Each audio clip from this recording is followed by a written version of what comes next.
Buenas tardes a todos a una nueva charla, conferencia de la Orden Rosacruz OND, fundada por el venerable maestro Onyo Wamson.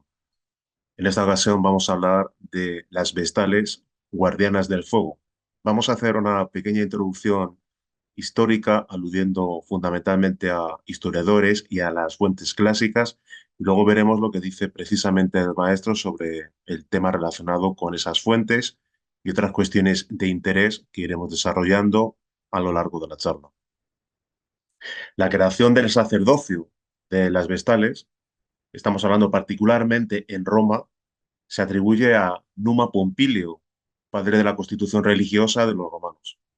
Nos vamos a circunscribir realmente a Roma, aunque el fenómeno de las vestales es universal, culturalmente hablando, es global, pues vamos de momento a especificar unas pequeñas referencias a lo que es pues la cultura que de alguna manera más fuentes han aportado. Insisto, luego habrá una serie de especificaciones del maestro con respecto a esto. Bien, hablábamos concretamente de Numa Pompilio, padre de la constitución religiosa de los romanos. El rey asignó a las vestales su stipendium de público y las hizo santas y venerables. Según Dionisio, construyó Numa Pompilio el templo de Vesta y creó las vírgenes vestales que cuidan del fuego y sirven a la diosa. Dionisio es otra vez más extenso, especificando lo siguiente: conexión entre fuego sagrado y vírgenes basada en la pureza de ambos, existencia de objetos sagrados en el templo, de los que el palacio es el más famoso y cuya constatación histórica se hace a través del episodio de Cecilio Metelo en el 241 a.C. Las vírgenes, las características de su sacerdocio, número inicial de 4 y posteriormente 6 vestales. La duración de 30 años del sacerdocio. El carácter de presagio funesto, que significaba tanto la extinción del fuego como la pérdida de la virginidad de una vestal.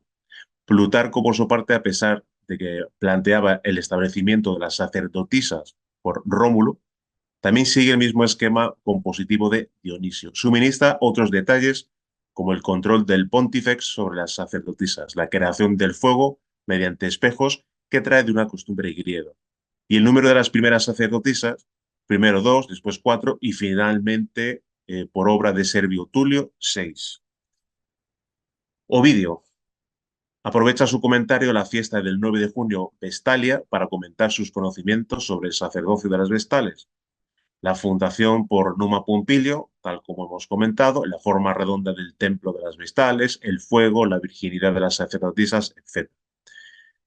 Estos pasajes vienen a refrendar la idea ya expuesta de que estos autores mencionados sitúan en la época regia en general ideas comunes a todos. Es la imagen de que ellos tenían del sacerdocio más o menos una serie de aspectos comunes. Nos referimos en su momento a la época imperial de Roma.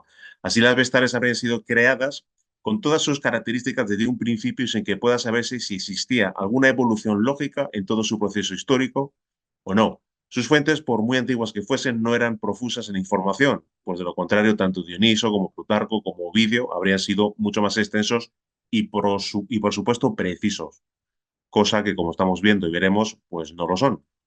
José Carlos Saquete afirma en un estudio avalado por el Consejo Superior de Investigaciones Científicas de España: los diversos rasgos conocidos del sacerdocio de las vestales se comprenden dentro de un sistema religioso concreto.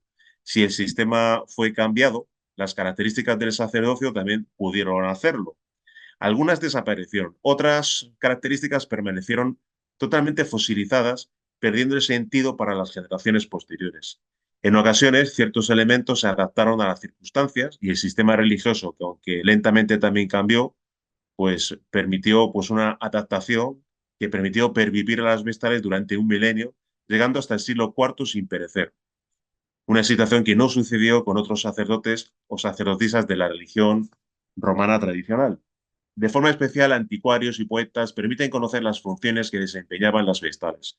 Dentro de las fuentes de carácter histórico, sin embargo, no hay ni información que muestre de forma explícita cuál era la naturaleza del sacerdocio de Vesta en la época arcaica de Roma o en la propia República.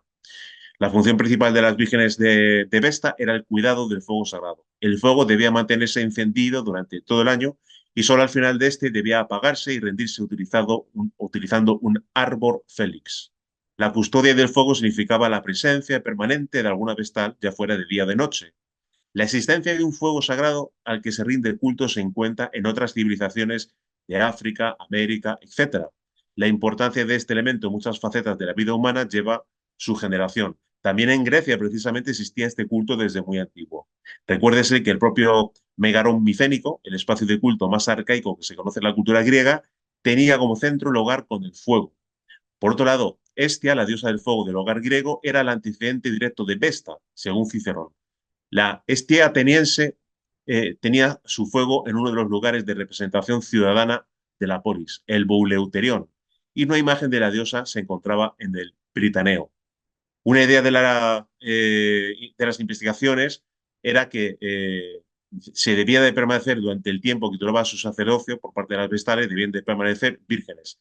La principal característica de ese sacerdocio era esa, la virginidad, que la hace diferente, donde la etnografía no ha hallado muchos paralelos. En cuanto a otras funciones, se encargaban de la purificación de la tierra del templo, para lo que solo podían utilizar el agua del manantial de Egeria, considerada sagrada, transportada en una vasija especial llamada futile.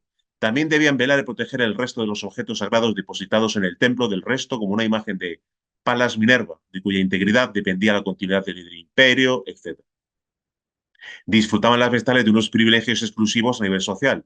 En los juicios, su testimonio tenía validez por sí mismo. Si una vestal se cruzaba además con un condenado a muerte, de manera fortuita, este era eximido automáticamente de su castigo. En virtud de la ley Horacia, eran las únicas mujeres que podían testar desde los primeros momentos de la monarquía. Ocupaban sitios preferenciales en los juegos y actos públicos, y su veredicto era decisivo. A la salvación o condena de los gladiadores caídos siempre iban escoltadas por lictores en sus salidas públicas. El final de la Orden de las Vestales llegó en el siglo IV de la mano del emperador Teodosio I el Grande, quien mediante el edicto de Tesalónica impuso el cristianismo como religión oficial del Imperio Romano y decretó la prohibición de otros cultos.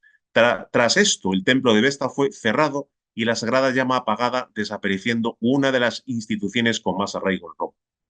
El requisito para ser vestal era que el sacerdote de mayor rango, el pontífice máximo, indicaba quiénes podían ser vestales en Roma. El sacerdote admitía a la doncella con estas palabras: es a ti a quien cojo para ello.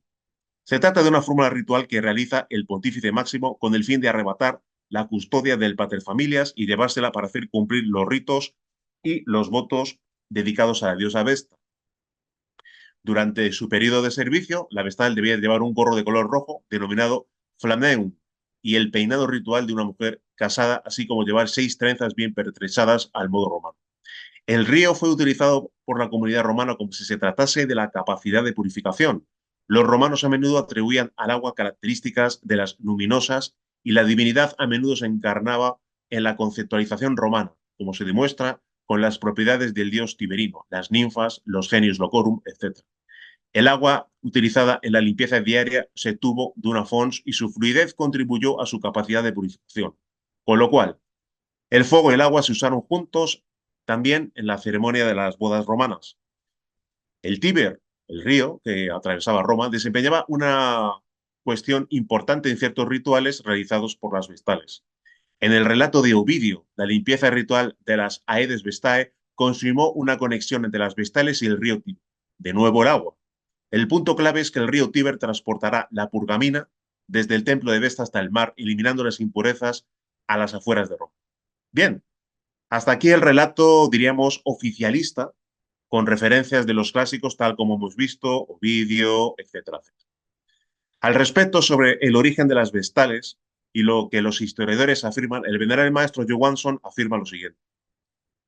Al respecto, decir que no hay mayor mentira en todo lo que se conoce como la existencia del planeta. No hay mayor mentira como la que proporcionan los historiadores.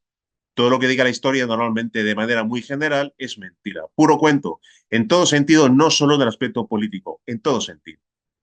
Yendo al aspecto de las vestales. Ellas no son de la historia, ni son tampoco del mundo, diríamos, profano. Son algo sagrado. De modo que la historia no les llega a ellas. No hay material histórico que pueda hablar realmente de vestales. Las vestales son algo sagrado y la historia es algo muy profano, muy, si se quiere, diabólico. Entonces, no hay nada que puede o que se pueda decir o que pueda decir la historia acerca de las vestales. Para poder saber algo de las vestales, lo que cualquiera puede lograr, si así lo quiere, es entrar en contacto con ellas. Y para ello tiene que entrar en contacto con los templos, tiene que asistir a los templos, tiene que estar en contacto con los templos. Entonces va a conocer lo que son las vestales, la vida de las vestales, inclusive que quizás por ahí una vestal pueda ser pareja y no es ninguna broma. Con respecto a los colegios de misterios, respecto a la importancia de las vestales en los colegios de misterios como de Roma y Grecia y la labor que desempeñaban las vestales, el venerable maestro Johansson afirma lo siguiente. La primera parte es un misterio, un secreto. La labor que tiene toda vestal es representar a la Divina Madre. El representar a la Divina Madre naturalmente implica una conducta lo más pura posible. Entonces, en esa condición, en pleno desarrollo de ese papel, las vestales realmente cumplen ese su oficio de representar a la Divina Madre. Si no están en ese tipo de condición, prácticamente no están representando a la Divina Madre. Pueden estar haciendo simplemente una representación de sí mismas, su vida y su problema. Pero el papel de la vestal es siempre representar a la Divina Madre, lo fundamental.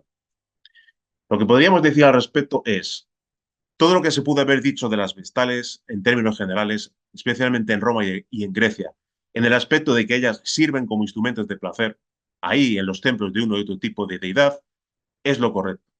Eso es lo que se ha captado, lo que se ha percibido de parte de los transcriptores históricos de ese tipo de situaciones. Pero realmente el trabajo, la labor de las vestales jamás ha estado de ninguna manera vinculada con el libertinaje sexual. Una vestal podía haber sido, como alguien decía normalmente, era la sacerdotisa que oficiaba con todos los fieles. Bien, pero ¿qué hacía ese tipo de sacerdotisa entonces? No estaba casada absolutamente con nadie. Cumplía una labor especialmente con cierto tipo de personajes muy singulares, cierto tipo de guerreros del sendero. Los mismos que cuando cumplían todo un proceso de preparación, de entrenamiento, lograban realmente las iniciaciones de misterios menores y empezaban a vivir las iniciaciones de misterios mayores. Entonces llegaban al templo de las vestales. Ahí, después de un proceso de pruebas, les confiaban o una vestal se entregaba a ellos para trabajar precisamente en la transmutación integral y normalmente de manera general todo aquel que llegaba cumplía muy bien su trabajo y continuaba su obra y la vestal se queda simplemente en el templo después de haber ejercido su trabajo. Alguna vez, no faltan ese tipo de excepciones, alguien podía caer, jugaba su vida ahí.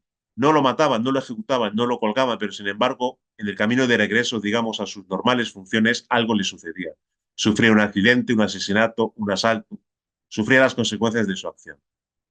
Pero la Vestal no cayó. La Vestal lo único que hacía era purificarse y ya ensuciaban su templo, pero ella se purificaba y ya eso era todo. Esos casos son excepcionales, no generales, no faltan. Ese era el trabajo fundamental de las vestales.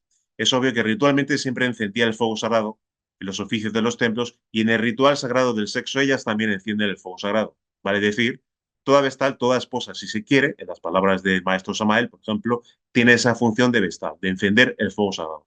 Y el sacerdote hace el mismo papel, pero en la mujer.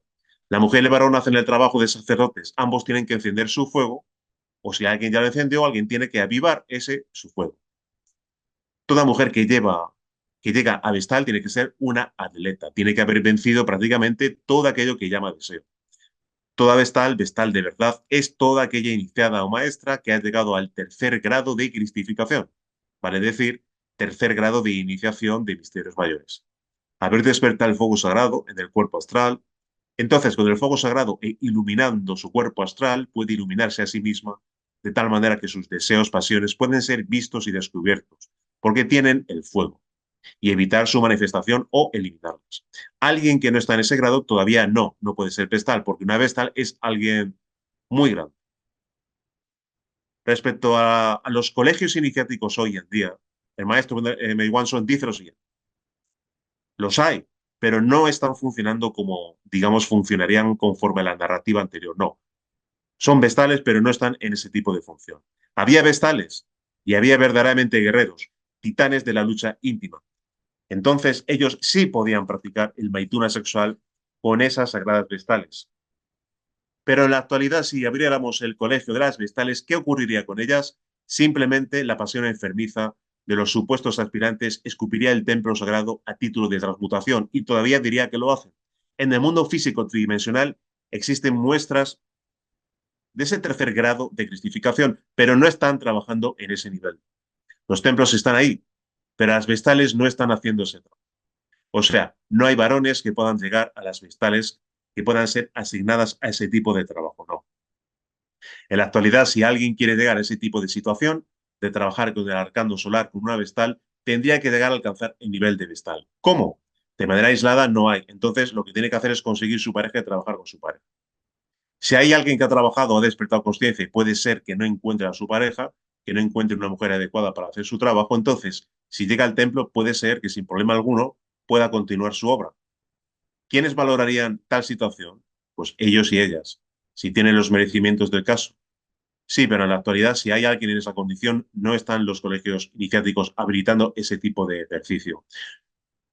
Se puede mencionar la existencia de colegios iniciáticos, uno en el desierto de Gobi y otro en los Himalayas. Bueno, antes de entrar en ese tema, vamos a ir viendo una serie de diapositivas que están situadas o circunscritas a lo que en la ciudad de Roma se llama, o lo que fue, el edificio o el Colegio de las Vestales.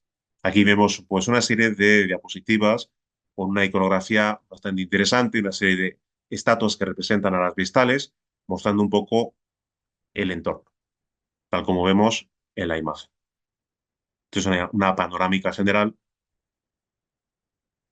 y ahí tenemos pues un esquema de lo que era la Casa de las Vestales y de lo que era el Templo de Vesta en Roma. Lo tenemos ahí con esas flechas y esas leyendas que especifican la ubicación de los mismos. Esto es una toma general de lo que era el Colegio de las Vestales o el Templo de las Vestales o la Casa de las Vestales, tal como se denomina en Roma. Una perspectiva un poquito más aérea desde lo alto.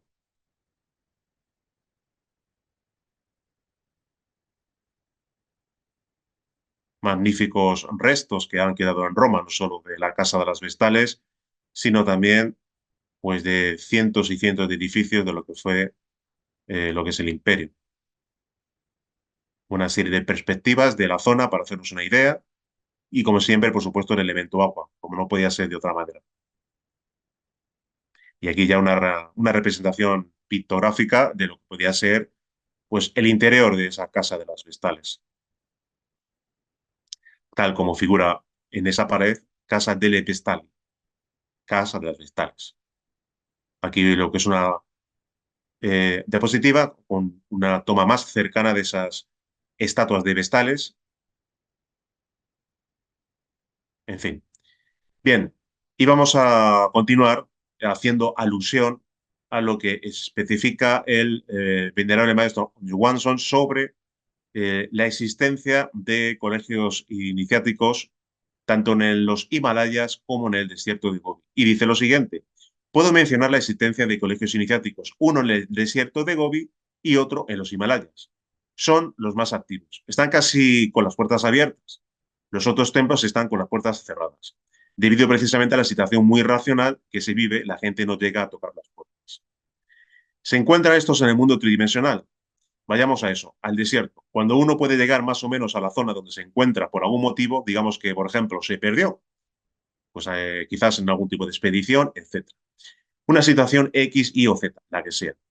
Bien, pues esa persona está prácticamente a las puertas, vamos a decir de así, del mismo templo, pero no percibe nada. Digamos, por ejemplo, un alpinista que ha escalado el Himalaya. Digamos que puede estar buscando algo y puede estar incluso en las mismas puertas del templo. Y él está tranquilamente encendiendo su cigarrillo, tomando un sorbo de whisky para calentarse.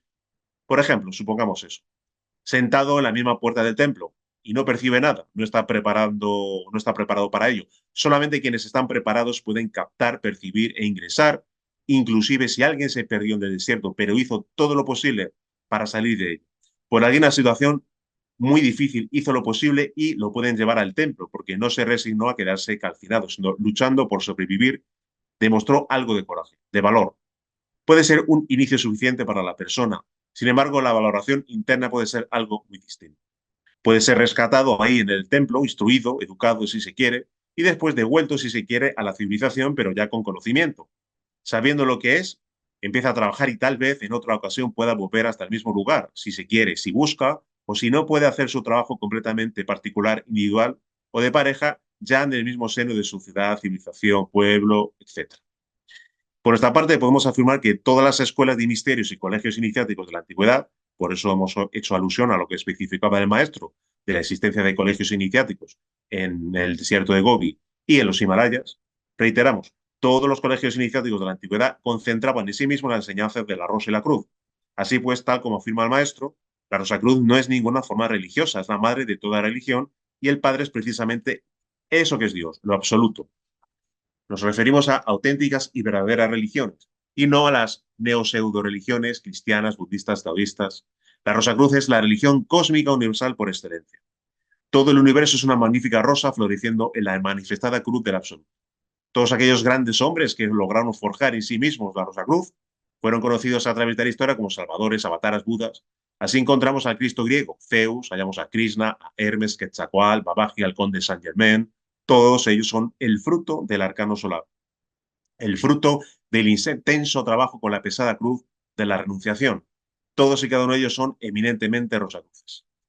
Es la Orden Rosacruz el padre madre de todas las religiones, pues es en la cruz y en la rosa donde surgieron los grandes maestros que organizaron y fundaron una serie de movimientos eminentemente religiosos. Mas ninguno osó llamarse a sí mismo Rosacruz, porque Rosacruz es el padre, el íntimo, el ser.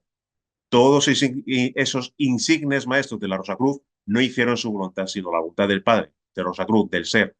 Esa es la razón por la que ninguno de esos grandes seres se identificó como Rosacruz. La Rosacruz es más allá del espacio, del tiempo, de la eternidad, de la mente y más allá de los Budas.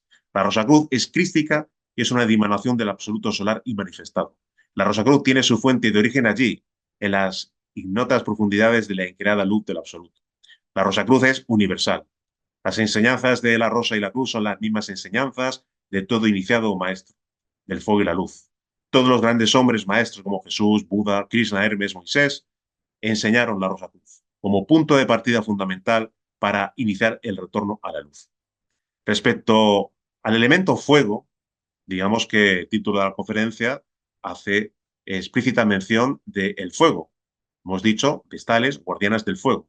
Bien, el trabajo por desarrollar por todo aspirante en la forja de los cíclopes se encamina al despertar de la conciencia. Por lo general, todo el mundo vive en la creencia equivocada y en un permanente autoengaño.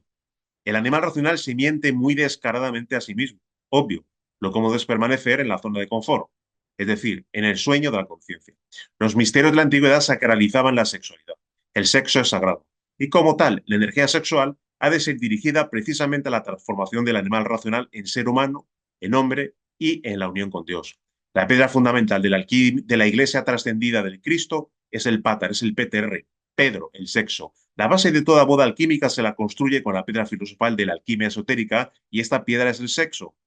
Los alquimistas y los iniciados de la antigüedad trabajaban intensamente con el mercurio secreto, con la materia prima. Al respecto, el venerable maestro Johansson afirma lo siguiente: la simiente humana es divina, es solar, y en ella se hallan latentes todas las potencialidades que posee un hombre. La criatura llamada humana desconoce completamente todo el poder divino que se haya contenido en su simiente. Desconoce todo aquel potencial de vida que se haya encerrado en su ensémenes. Lo más precioso que tiene la criatura humana es su semilla, su simiente. Nada hay en el universo que tenga un valor semejante de la simiente humana. La simiente humana es invalorable. ¿Qué no haríamos? ¿Qué no lograríamos realizar en nosotros mismos si se sabe aprovechar inteligentemente toda esa energía contenida en la simiente humana, en el ensémenis? La simiente humana es invalorable. La simiente humana es energía solar latente. Basta saber cómo desarrollar todo el potencial energético contenido en el Enseminis para transformarnos completamente, convertirnos en seres humanos y lograr nuestra realización como hombres reales y auténticos. Cabe indicar que los cuerpos que tiene el animal racional son producto de la fornicación, por lo que todo iniciado y la conciencia despierta debe encender el fuego sagrado, para que en la farga de Vulcano pueda forjar sus cuerpos solares crísticos.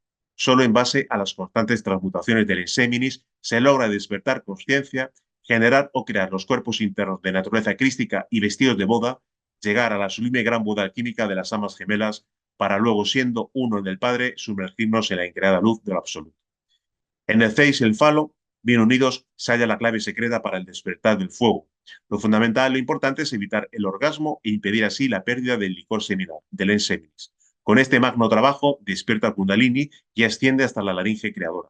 Requisito fundamental es vivir los valores para la transformación de la conciencia. Vivir los preceptos divinos, amar a la humanidad, ser dueños íntegros y absolutos de la palabra, obedecer la voluntad del Padre, etc. La transmutación integral es la que realizan los amantes místicos, en aquella práctica que se vive entre un hombre y una mujer unidos en bodas con el objeto de cristificarse. A esta práctica de transmutación se la denomina arcano solar, arcano real, arcano AZF, gran arcano, maituna, carecha, etc. El trabajo con el arcano solar lleva indefectiblemente al despertar de la conciencia y de ahí a la disolución del ego. Lo que es más, engendra realmente eso que es el amor y nos coloca en una libre disposición para hacer la voluntad del Padre. Bien, respecto a las ñustas, en el contexto de otra cultura, yendo previamente a la civilización de Tiahuanaco, cuya sabiduría era atlante, hay que hablar de las vírgenes vestales denominadas ñustas. El venerable maestro Johansson afirma respecto a estas lo siguiente. En los sagrados templos había vestales sagradas llamadas ñustas. Los iniciados y maestros seleccionados practicaban el arcano solar junto a estas ñustas. El sacrificio del corazón inmolado de las ñustas o jóvenes vírgenes era entregarse en sacrificio a su sol interno, a su íntimo. Ellas ofrendaban su corazón al íntimo. Con respecto a los incas, estos se degeneraron. En esa su degeneración, los sacerdotes incas hacían que asesinaran a las mujeres bajo el puñal para ofrendar sus vidas al dios Sol. Lamentablemente, la historia oficial solo habla de los incas degenerados, quienes cosecharon el fruto de sus acciones malignas con la llegada de los españoles a la conquista. Vestales como custodias del fuego. Las vestales serán custodias del fuego. Y con respecto al fuego, precisamente alguien al cual se refiere el maestro Johansson en el libro Bodas Alquímicas, el alquimista denominado Fulcanelli, afirma lo siguiente. El fuego creador, el Deus Asconditus, en la palabra INRI, grabada sobre la cabeza de Jesús en la cruz, cuando Tituriel edifica pues su templo místico, es para que arda allí el fuego sagrado de las vestales, de los maceos, incluso de los hebreos, ya que los judíos mantienen un fuego perpetuo en el templo de Jerusalén. Los 12 custodios recuerdan los 12 signos del zodiaco que recorre el sol, arquetipo vivo del fuego. El recipiente del ídolo del varón de Hammer es idéntico al vaso pirógeno de las Parsis, que se representa en llamas. También los egipcios poseían este atributo. Serapis se representa a menudo con el mismo objeto sobre su cabeza llamado gardal en las riberas del Nilo. En ese gardal conservan los sacerdotes el fuego material, como las sacerdotisas el fuego celeste de Pa. Para los iniciados de Isis, el gardal era el georífico del fuego divino. Y ese Dios fuego, ese Dios amor se encarna eternamente en cada ser, ya que todo en el universo tiene su chispa vital. Es el cordero inmolado desde el comienzo del mundo, que la Iglesia Católica ofrece a sus fieles bajo las especies de la Eucaristía conservada en el copón como el sacramento del amor. Y con respecto al fuego, el venerable maestro Johansson afirma lo siguiente. El Enseminis es el habitáculo del fuego. En el Enseminis está contenido todo aquel maravilloso poder del fuego sexual. El Ens Virtutis en el Teis y en el Falo, bien unidos, se halla la clave secreta para el despertar del fuego. Lo fundamental, lo importante es evitar el orgasmo e impedir así la pérdida del licor seminal, el enseminis. Los grandes sabios de todos los tiempos y eternidades han trabajado en sí mismos con el agua y el fuego, para el despertar de sus facultades internas y el despertar de su conciencia cósmica. Todo verdadero aspirante a la rosa y la cruz debe descender hasta la novena esfera y trabajar en ella utilizando sabiamente el fuego y el agua. Origen de hombres, mundos y universos. La iniciación Rosacruz se la recibe en y con el sexo, con el trabajar persistente en el laboratorium oratorium y con la real castidad. La castidad real es el medio de transformar la simiente humana en fuego y agua. En el fuego y agua del ígneo bautismo enseñado por el hierofante Jesús. El fuego y el agua, productos de la transmutación, ascienden por los nadis Ida y Pingala. Ida y Pingala son los nombres de los dos testigos del Apocalipsis y estos dos testigos son los portadores del agua y del fuego. De ahí la vieja fórmula ocultista, fuego más agua igual a consciencia. El despertar de la consciencia solo se lo consigue trabajando constantemente con el fuego y el agua. Todos los grandes maestros de la Gran Logia Blanca, sacerdotes por siempre conforme el orden de Melquisedec, levantaron las serpientes sobre la vara de su columna vertebral y encendieron en el laboratorio oratorio, en la novena esfera, en el sexo, el fuego sagrado del Espíritu Santo.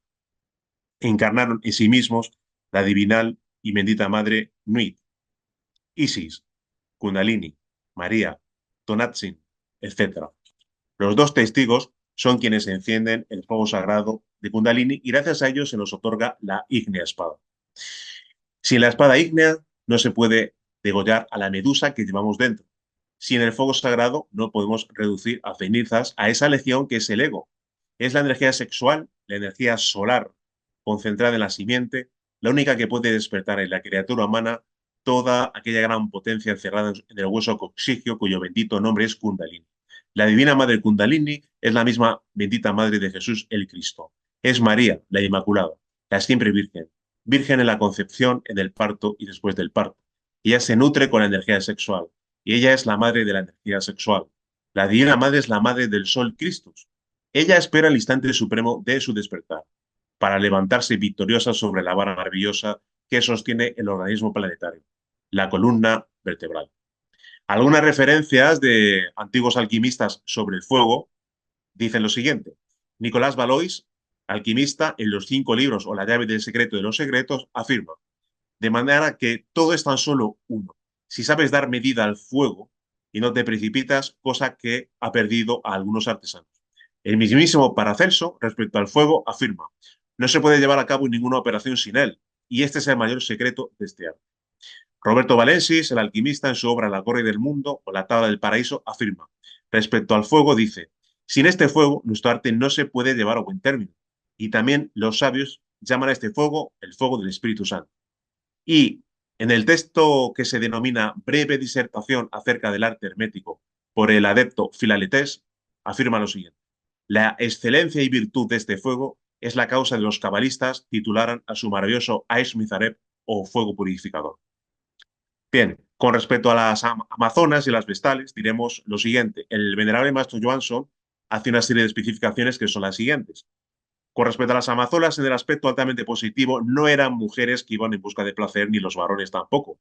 Cada amazona, llamémosle vestal, cuando encontraban el varón adecuado para su trabajo, no era considerado este como un instrumento de placer. No, era alguien que estaba muy capacitado para realizar el trabajo, alguien bien medido. Entonces se producía, digamos, el encuentro. Una pequeña fiesta, un ágape, un brindis, ceremonia y después la intimidad. No había ahí varones que estén pensando en ninguna cosa, digamos, baja, cumpliendo el trabajo que vivían de acuerdo con la época y ya está. Todo era un sacerdocio, la base fundamental, el amor. No había nada que podía llamarse de ninguna manera subyugación, dominio. Las amazonas no eran simplemente guerreras que lanzaban flechas y luchaban con espadas y eran hábiles para la caza, no era eso una amazona. Las amazonas eran realmente hábiles para la batalla psicológica, de modo que ellas podían subyugar a todas las bestias internas sin problema. Eso era realmente las amazonas. Venga de cualquier nivel que sea, quien está en ese nivel de trabajo, en todo caso prefiere que lo maten antes que fornicar. Digamos que una amazona viene en la situación, siente el tremendo calor de la llamarada de la fornicación. Entonces prefiere estar muerta. No quiere de ninguna manera, no cedería por nada a su pasión, por mucho que haya sido despertada por un Adonis y a la inversa. Por mucho que la vestal, la amazona sea la más bella del mundo y despierte en él sus sentidos, ese guerrero no estaría para simplemente fornicar y ya está. Preferiría morir, reitero, antes. Sea que fuese la influencia, venga donde venga, preferían la muerte a la fornicación. El sacerdocio siempre estaba reservado para personas selectas, era algo muy exclusivo a lo divinal, a lo sagrado, a lo estrictamente religioso. Sacerdotes y sacerdotisas hubo en todos los tiempos. En algunas religiones actualmente hay todavía sacerdotisas, pero en lo que es el cristianismo actual no existen sacerdotisas, lo que indica claramente su degeneración. Toda religión que degenera aísla totalmente la polaridad sacerdotal. En cambio, una religión que en su auge jamás va a ignorar que varón y mujer son los pilares del templo. Pero cuando hay degeneración, ya sea con el tiempo, con la influencia que se viva, puede ser que la mujer sea relegada a un segundo plano o inclusive relegada o alejada del aspecto religioso como ha ocurrido. En algunos casos el varón es lo que no sirve, lo peor, lo inmundo, que no puede estar vinculado a las cosas sagradas, jamás. Por ejemplo, en el caso de las Amazonas, no hay mayor y más terrible guerra que uno sostiene contra sí mismo. En cambio, si uno no lucha contra sí mismo, digamos, como conciencia y contra sí mismo, como ego, no podía llegar a ser de ninguna manera sacerdotisa, mucho menos vestal. La diferencia está donde ellos o ellas atribuyen la función sacerdotal, porque decían las amazonas que las mujeres deberían ser las que lleven el báculo sacerdotal, el báculo de man, porque ellas tenían únicamente algo de inmundicia durante su menstruación, que no era lo común y corriente que se vive en la actualidad, era muy escasa. Actualmente la menstruación en la mujer dura una semana, 5 días, y si alguien tiene 3 días es muy abundante. Rara la menstruación que dure un día y rara la menstruación que manche la intimidad de la ropa. Las amazonas tenían esa pequeña mancha. En cambio, los varones manchaban todo cuando tenían una relación sexual y por eso decían que ellos eran. Pero quienes estaban con ellas eran aquellos que realmente podían vivir eso que realmente era la castidad. Ellas, para elegir un sacerdote, este pasaba por una serie de pruebas. Había ancianas que los probaban, con quienes tenían que tener la comunión íntima, y a veces el varón ya con las mismas ancianas fracasaba, y entonces eran sacrificados por fracasar. Eran 7 mujeres por las cuales tenían que pasar, desde la más anciana hasta la más joven. Si no fracasaba ante la más joven, entonces era consagrado como sacerdote. Tenían diferentes cursos por un tiempo. Después de cada curso correspondía una prueba, una sesión con una anciana, sabia, inteligente, bonita, y el varón tenía que saber respetar en ella todo lo que era. El aspirante veía lo que ella era, la expresión de la Divina Madre, pero pese a toda la carne, era la carne. Y a veces los novatos con la primera, con la más ancianita, fracasaban. Otros seguían con la segunda, otros con la tercera, otros con la cuarta, cada vez más joven, y cuando llegaban a la primera era una mujer mucho más joven de 18 años, digamos. El hombre podía tener cualquier edad, 18, 48, 58, etcétera. Eso no importaba. No estaban ahí para coquetear. Y a veces el pobre hombre fracasaba con la más bella y a veces triunfaba. Entonces se lo ungía como sacerdote. Ese era su trabajo. De modo que el sacerdocio fue algo muy sacrificado, algo para muy selectas personas. Ahora se hace función sacerdotal, no sacerdocio. El común de las personas calificaría esas pruebas como locura o como cuento y o fantasía. Entonces cualquier mujer, una aspirante seria, muy seria, como también es en el caso de los varones muy serios, cuando ingresaban a un tipo de colegio iniciático, cuando llegaban a ese tipo de situación, pues podían ser recibidas por un sacerdote y él podía entregarles un oficiante. Y el oficiante no era ningún aprendiz, sino también un maestro de tercer grado. Siempre ha sucedido épocas de actividad triunfal masculina y las épocas de actividad triunfal femenina. Las amazonas tuvieron una época de esplendor. Se levantaron por doquier templos a la diosa Luna, países soberanos gobernados por el sexo femenino. El imperio de las Amazonas se extendió por gran parte de Europa, Medio Oriente y hasta Asia. Quienes ejercían el sacerdocio, quienes ejercían el gobierno, quienes formaban parte de las fuerzas armadas eran las mujeres. Construyeron una poderosa civilización. Nadie se lo puede negar. Fue cierto y de toda verdad. Más tarde ese imperio declinó, decayó. Se debió precisamente al aspecto sexual. Cierto grupo de amazonas llegaron a Grecia y aunque se aislaron por un tiempo, no está de más decir que se unieron sexualmente a distintos jóvenes griegos y cambiaron desde entonces en sus modales. Esas amazonas ya cambiadas influyeron sobre el resto de las amazonas que habían establecido el imperio de las amazonas, y poco a poco fueron perdiendo el poder. Descolló completamente el sexo masculino, es que ya había pasado su época. En el fondo, varones y mujeres tienen el mismo potencial. Naturalmente que existe cierta diferencia debido a la influencia del ego, pero en el fondo, consciencialmente es el mismo potencial. La mujer, al igual que el varón, llega hasta el Gólgota mismo de su crucifixión, llevando su cruz por el sendero de penurias, sufrimientos y tremendas renunciaciones. Es decir, la mujer también carga su cruz, llevándola por el camino pedregoso y tortuoso de la cristificación. La mujer, si bien constituye uno de los polos de atracción humana, no es de ninguna manera un simple instrumento de placer, sino es la sacerdotisa sublime que lleva al iniciado a las esferas supremas de la magistratura del fuego y de la luz. Las vestales, en los colegios iniciáticos, no hablaban ni tenían un amor personal individual. Los que iban ahí, los que se merecían ese trabajo sacerdotal, tampoco tenían algún tipo de amor especial por alguna de las vestales. Vivía con amor todo aquello que podía ser de su vida, sus trabajos, en todas sus actividades posibles y también en el momento de la comunión con la sacerdotisa vivían del amor. Pero no es un amor convencional, sino un amor conciencial que nada tiene que ver con teorías, opiniones, criterios, dogmas, etcétera. Viven del amor entonces sí realmente sin ser parejas de despertar conciencia. Ahora, si hay una pareja pletórica de amor, el despertar puede ser mayor inclusive. Depende de la pareja, pero si no hay ese tipo de pareja, como en otros tiempos, los iniciados no eran personas que gozaban de la compañía de una pareja permanentemente, ni las iniciadas, sino que tenían que merecer realmente llegar hasta los templos del amor para poder encontrar la sacerdotisa o sacerdote del amor para hacer el trabajo. Hacían su trabajo sin problema alguno. ¿Quién pertenece a quién? Nadie. ¿Había un amor particular, exclusivo? No, sino un amor universal. Fue precisamente, más recientemente en el tiempo, por supuesto, fue el maestro, el venerable el maestro Viracocha, quien en su novela Rosa Cruz y en el idioma latín ya conoce la clave sintética de la castidad real, del arcano solar. Muchos se sintieron defraudados en esos tiempos al no tener la clave máxima de la sabiduría en su propio idioma. Más simplemente bastaba una tradición literal, textual, y se tenía entonces el secreto de los siglos en las manos. La clave en cuestión tiene la siguiente traducción: introducir el miembro viril en la vagina de la mujer y retirarlo sin eyacular la entidad del semen. La enseñanza del Maestro Viracocha encierra la síntesis muy clara de la sabiduría cósmica, el gran arcano. El medio justo y preciso para conquistar la castidad real es el arcano solar. El arcano solar, el gran arcano, es el medio único para lograr la transmutación del Enseminis y despertar a Devi Kundalini.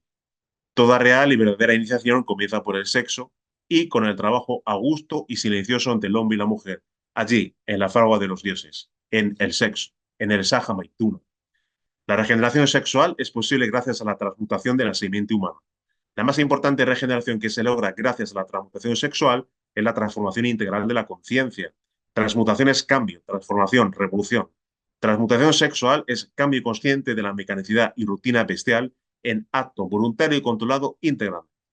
Es transformación de la materia caótica en energía pura, ígnea, radiante, con cuyo poder divinal realizamos la más grande de las revoluciones, la revolución de la conciencia. Toda la enseñanza de la transmutación sexual constituye y constituye en todo colegio de iniciados el pilar fundamental para la construcción del templo donde se ofician las bodas alquímicas. La transmutación sexual logra, con el ejercicio de la voluntad consciente, modificar y cambiar totalmente, transformar íntegramente la simiente humana, transmutándola de materia semisólida y semilíquida en energía. Todos los espermatozoides y próvulos son completamente transmutados de materia protoplasmática en energía. Energía que comienza a circular por el organismo a través de sus canales respectivos. Con la constante transmutación alquímica se logra proporcionar a la conciencia el elemento necesario que le permite despertar. La conciencia despierta precisa de energía para mantenerse despierta, para desarrollarse, y esta energía la obtiene de la simiente transmutada. En el ocaso de nuestra historia, las cristales permanecen como luminarias etéreas, guardianas del fuego eterno que aviva el espíritu de una civilización solar. Al recordar su legado, nos sumergimos en un tiempo donde lo sagrado debe de inspirar cada momento de nuestra existencia. Hoy llevamos con nosotros la chispa inextinguible de su devoción. Su inspiradora y evocadora función es un faro que ilumina la senda del porvenir, recordándonos la importancia del trabajo interno, de transformación y el caminar por la rocallosa senda de la rosa y la cruz. Así, en la memoria de las vestales, encontramos la llama que nunca se apaga, el eco eterno de un mundo que supo convertir la pureza en un símbolo de eternidad y de aquello que está más allá de la eternidad. Si queremos despertar conciencia y alcanzar la autorización, nos es preciso vivir los 5 valores de transformación íntima, que son los mismos valores de la rosa y la cruz: vida, muerte, amor, libertad y sabiduría.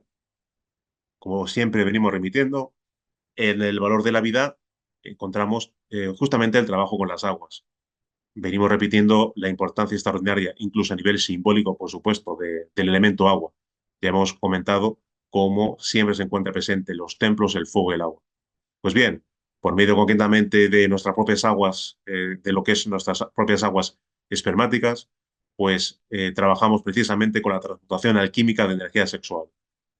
Existen 3 tipos de transmutación sexual: unipolar, bipolar e integral. Con la transmutación unipolar, cualquier mujer u hombre que todavía no trabaja con su pareja pueden realizar una magnífica práctica de transmutación, llevar lo que es por los canales Ida y Pingala, por los canales de transmutación, la energía sexual transmutada en energía crística u hojas o en el mercurio de los filósofos hasta el cerebro y luego hasta el templo corazón, que es justamente el habitáculo de nuestra conciencia, de nuestra chispa divinal, de nuestra esencia. Con la transmutación bipolar, lo que hacemos concretamente es exactamente lo mismo. Por los canales Ida y Pingala hacemos ascender lo que es la energía sexual transmutada hasta el cerebro y hasta el templo corazón. En la transmutación bipolar todavía no hay contacto íntimo, no hay contacto sexual. Eso sí, las parejas pueden cogerse de las manos, donde se establece un contacto energético, un intercambio energético, bioelectromagnético. Es una antesala, es una preparación para lo que va a venir, que es el tercer tipo de transmutación, que es el arcano solar, o lo que es el Saja Maituna, el Tantra Yoga, el arcano real, la magia sexual, la alquimia sexual, el Tantra Blanco, el Duvareta Yoga, etc. Son todos sinónimos donde se indica que aquí ya sí que hay contacto sexual, pero se produce una magnífica transmutación por cada uno de los miembros de la pareja, haciendo ascender la energía sexual transmutada igualmente por los canales de transmutación hasta el cerebro y hasta el corazón, y por supuesto no hay ni derrame seminal ni orgasmo, sino lo que se produce es una magnífica transmutación. Entonces tenemos, insisto, que en el valor de la vida implica trabajar con la energía sexual, es fundamental. Y trabajar con la energía sexual implica la práctica de la transmutación sexual en sus tres modalidades, unipolar, bipolar e integral. Pero luego tenemos también el valor de la muerte. Cada uno de nosotros somos presas del ego, lo que se manifiesta a través de la máquina humana, a través del animal racional, a través de cada uno de nosotros es ego, son yoes, lo que es nuestra psiquis, nuestra psicología se encuentra totalmente eh, prisionera de esos miles y miles de yoes. Por lo cual, lo que tenemos que empezar a hacer para liberarnos de las cadenas del ego es realizar un control yoístico, realizar un control del ego, para lo cual tenemos que realizar una actividad vigilante sobre nosotros mismos y evitar la manifestación egoica. Si lo que realiza el ego es una manifestación constante, el ego se va reforzando y mucho más si una persona no realiza ningún tipo de transmutación, sino que lo que se dedica es a vivir una vida sexual como la que vive prácticamente la totalidad de habitantes de este planeta, es decir, si simplemente lo que hace es dilapidar ese tesoro que tenemos, que es nuestras propias aguas espermáticas, si lo que hace es liberar mediante la fornicación ese oro líquido de los alquimistas, entonces obviamente lo que va a hacer es reforzar más y más a su ego, porque el ego se alimenta precisamente de eso, de la fornicación.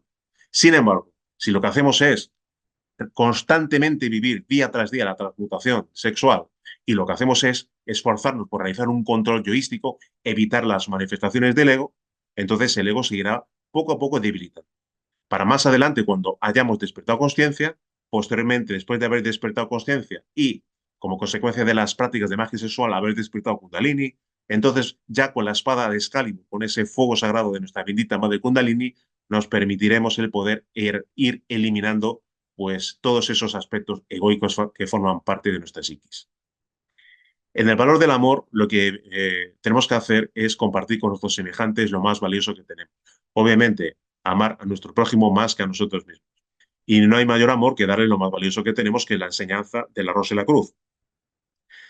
Dársela gratuitamente porque gratuitamente la hemos recibido. Nadie avanza en el sendero si pretende acaparar lo que es de manera egoísta la enseñanza. Tenemos que dar a otros la misma posibilidad y oportunidad que se nos ha dado a nosotros, que es conocer la enseñanza. Luego ya, quien conozca la enseñanza podrá vivirla o no vivirla, pero tiene que tener como mínimo la posibilidad, la oportunidad de conocerla. Por eso es importante realizar una divulgación de la misma, una divulgación de la enseñanza y compartir con nuestros semejantes pues esa buena nueva que es justamente la enseñanza de la Rosa y la Cruz. Y por último, valor de lo que es la sabiduría y el valor de la libertad. Bueno, mediante el valor de la libertad somos en principio conscientes, valga la redundancia, de que vivimos en una inconsciencia. Digamos que intelectualmente llegamos a deducir que lo que se encuentra sumido en la más completa hipnosis y en el más completo de los sueños es prácticamente toda la humanidad. Vivimos en lo que es el sueño. La conciencia está totalmente dormida. Si vivimos en el sueño, tenemos que aprender a vivir conscientemente de momento en momento. Tenemos que realizar lo que es la práctica de la división de la atención consciente y dividir la atención en tres siendo uno. Por eso en la Orden Rosacruz ON hablamos de la práctica de IAU. IAU, ¿por qué? I de individualidad, A de acción, U de ubicación. Por medio de la práctica de la división de la atención consciente, tenemos que autorrecordarnos, pero autorrecordarnos como consciencia. ¿Quiénes somos como conciencias? No autorrecordarnos como un cuerpo, no autorrecordarnos como un nombre, como un ego, sino autorrecordarnos como conciencias, sentirnos como conciencias. Este ejercicio, esta práctica se realiza con el corazón, no se realiza con el intelecto ni se realiza con lo que es la mente, ¿no? Ni con la lógica. Esos son elementos egoicos. Tenemos que sentirnos, preguntarnos y sentirnos quiénes somos. Bien, paralelamente ya sí, con la atención consciente y la autoobservación, entonces, sin perder la noción de quiénes somos, extendemos nuestra atención consciente mediante la autoobservación hacia lo que estamos haciendo en un momento dado, hacia nuestra acción y sin perder nuestra individualidad. y sin perder nuestra acción, extendemos nuestra atención hacia el lugar en el que nos encontramos, hacia nuestra ubicación. De tal manera que sintiéndonos uno, dividimos nuestra atención en tres. De esa manera, aprendemos a vivir conscientemente de segundo en segundo y de tal manera establecemos un muro de contención a todas las proyecciones mentales que se cristalizan en lo que son pensamientos, temores, proyecciones del pasado, del futuro, imágenes mentales que nos sumergen en el sueño. Rompemos esa dinámica y aprendemos a vivir conscientemente de segundo a segundo. Hemos visto concretamente que hay autores que se dedican a hablar del aquí y el ahora, pero no explican bien lo que estamos explicando aquí y que explica el maestro. Justamente el aquí y el ahora se explica bien realizando esa práctica de división de la atención consciente en esos tres aspectos. Y ahí lo que estamos utilizando son las dos grandes columnas torales de esa práctica, el autorrecuerdo y la autoobservación. Nos autorrecordamos como conciencias y nos autoobservamos en el sentido de lo que estamos haciendo del lugar en que nos encontramos. Por fin, para terminar, el valor de la sabiduría. El valor de la sabiduría implica hacer la voluntad del Padre. Evidentemente, lo que estamos acostumbrados a hacer es nuestra propia voluntad. No hacemos la voluntad del Padre. Entonces, ¿cuál es la voluntad del Padre? Pues la voluntad del Padre es, pues simplemente exhortarnos a despertar. Tenemos que despertar conciencia para aprender a hacer la voluntad del Padre. Y mientras tanto, sentir a nuestros divinos padres cerca de nosotros. Mirar siempre en nuestro corazón, sentirles cerca de nosotros y para toda práctica, para todo, pedir que nos den fuerza, que nos den sabiduría para seguir el sendero y vivirlo cada día más y más. Bien, vida, muerte, amor, libertad, vida, muerte, amor, libertad, sabiduría. Esos cinco valores de la Rosa Cruz han constituido siempre, en toda la historia, en todas las culturas, los valores de transformación íntima que, vividos por cualquier aspirante de manera seria y con una línea de continuidad, llevan sin ningún tipo de duda al despertar de la conciencia y a la cristificación.